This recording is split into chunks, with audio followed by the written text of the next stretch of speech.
ఈ మధ్యన ప్రేమలో ఎక్కువ అయిపోయిన అందరికీ సడన్గా ఏం చేశారండి మీరని ఒక్కొక్కరు టీవీల్లో గొంతులు ఏముంటుందని కంటనాల్లో తెగిపోయి అరుస్తున్నారు. ఇలాంటి మహానుభావులందరికీ నేను అడుగుతున్న ఒకటే, మాట్లాడితే మీరు వంగవీటి రంగా గారి పేరు పట్టుకొస్తారా మీరంతా? ఆయన చనిపోతా నాకు ఇబ్బంది ఉంది, నా ప్రాణహాని ఉంది అంటే ఆ రోజు మీరు ఎందుకు తపన పడలా? మీరు ఎవరు చిన్న వయసులో కాదు కదా, మీరు ఎవరు, మీరు టీన్స్లో లేరు కదా. ఇప్పుడు మీ అందరికీ 60-65 ఏళ్ళు ఉన్నాయి కదా మీ అందరికీ. అంటే ఆ రోజులు మీకు కనీసం ఒక 35 ఏళ్ళు, కనీసం మీకు 25 దాటిని అందరికీ. ఆయన ఇబ్బంది పడుతున్నప్పుడు, నాకు ప్రాణహాని ఉందనుకున్నప్పుడు, ఈరోజు ఆయన కోసం గొంతు చించుకుంటున్న మనుషులందరూ ఏమైపోయారు? ఆ రోజున ఆయన చుట్టూ ఒక దడిగట్లాగిపోయారా, ఒక పద్మవ్యూహంలా ఉండలాగిపోయారా? అప్పుడు వదిలేశారు అందరూ. అంటే చనిపోయిన తర్వాత ఏమో ఇప్పుడు కూర్చొని కథలు చెప్తారు. మీరు మనిషిని బతికున్నప్పుడు రక్షించుకోలేంది, చనిపోయిన తర్వాత మీరు ఎన్ని కథలు చెప్తే ఎవడు నమ్ముతాడా మిమ్మల్ని? అలాగే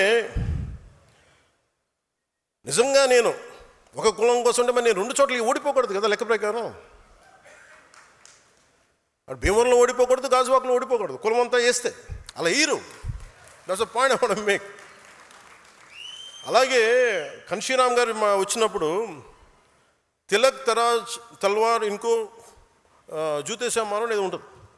అంటే బ్రాహ్మణుల్ని, వ్యాపారవేత్తల్ని, వైశ్యుల్ని, క్షత్రియుల్ని దాడి వాళ్ళని కొట్టాలండి, చెప్తూ కొట్టండి. కానీ అది కొంతకాలం పనిచేసింది, అప్పుడున్న పరిస్థితులకు దీనికి పనిచేసింది. కానీ ఇంకొక టర్మ్కి వచ్చేటప్పటికి అది సర్వజన సమాజం అయింది, బహుజన సమాజం అయింది. ఇంత చేసిన మాయావతి గారు కూడా తిరిగి బ్రాహ్మిన్ కమ్యూనిటీ సపోర్ట్ తీసుకుని ఆవిడ గెలిచారు, ముఖ్యమంత్రి అయ్యారు. అంటే దీన్ని బట్టి మనకి ఏం అర్థం అవుతుందంటే, సమాజాన్ని కులాల వారీగా విడదీసి ముందుకు తీసుకెళ్ళడం సాధ్యం కాదు. కులాల్ని కలుపుకుంటూ పరస్పర గౌరవాన్ని పెంచుకుంటూ ముందుకు వెళ్తేనే సమాజం అభివృద్ధి చెందుతుంది. అదే జనసేన విధానం, అదే నేను చూపించాను, మీకు నిలబడి చూపించాను. అలాగే మతాల ప్రస్తావనలేని రాజకీయం అంటారు. రేపు మీరు కమిటీస్లోకి వెళ్తారు, బాధ్యతలు తీసుకుంటారు, ప్రజల్లోకి వెళ్తారు. ఆ సమయంలో సమాజంలో ఉన్న సమస్యలను పూర్తిగా అర్థం చేసుకుని ఆ భావజాలను ముందుకు తీసుకెళ్లాల్సిన బాధ్యత మీకు అర్థం కాకపోతే ఇబ్బంది అవుతుంది. మనం స్పష్టంగా చెప్పాల్సింది ఒకటే, ఎవరు దైవాన్ని వాళ్ళు ఆరాధించండి, మీ దేవుని మీరు ఆరాధించండి. మీరు ఇస్లాం అయితే ఇస్లాంని ఆరాధించండి, మీ ఎవరి ధర్మాన్ని వారు పాటించండి. కానీ మిగతా మతాలకు గౌరవం ఇవ్వండి. ఇఫ్ యు ఆర్ హిందూ, మీరు బాగా మీరు ఆరాధించుకోండి, ఇస్లాం గౌరవం ఇవ్వండి, క్రిస్టియానిటీ గౌరవం ఇవ్వండి, జైనిజం గౌరవం, ఏదైనా దానికైనా గౌరవం ఇవ్వండి. కానీ అలా గౌరవించుకున్న మత ఘర్షణకు అవకాశం ఉండదు. అది నిజమైన సెక్యులర్ భావన. అది మతాల ప్రస్తావన లేని సమాజానికి అది పునాది అవుద్ది. అంతేగాని నాకు చిరాకైంది ఏంటంటే అపీస్మెంట్ పాలిటిక్స్.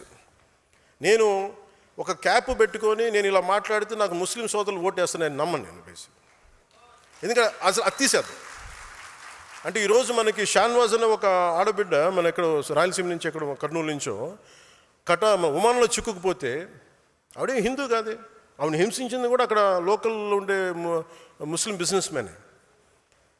మన అలాంటి లేదు మన సమాజంలో, మనం అలా చూపించాం. అందుకని ఈ అపీజ్మెంట్ పాలిటిక్స్ అనేది జనసేన తీసుకోదు. ఒక తప్పుని తప్పుగానే చెప్తుంది. ఒక హిందూ చేయండి, ముస్లిం చేయండి, క్రిస్టియన్ చేయండి, మీరు ఒక తప్పుని మీరు ఖచ్చితంగా ఈ తప్పుని చెప్పకపోతే తప్పు చేసిన వాళ్ళు అవుతారు. అందుకని appeasement politics is a big no for Janasena. నువ్వు నీ పరిమితుల్లో ఉండు, నేను నా పరిమితుల్లో ఉంటా. నాకు ఇష్టమైతే నేను ఈ మతాన్ని అర్థం చేసుకుంటాను, స్వీకరిస్తా. కానీ బలవంతంగా మార్చే హక్కు ఎవరికి లేదు. డబ్బులు ఇచ్చి మోసం చేసి బలహీనతలను ఉపయోగించుకొని మత మార్పిడులు సరైనది కాదు. ప్రతి వ్యక్తికి తన ధర్మం గొప్పదే, దాన్ని నేను ఎక్కడా కాదనడం లేదు.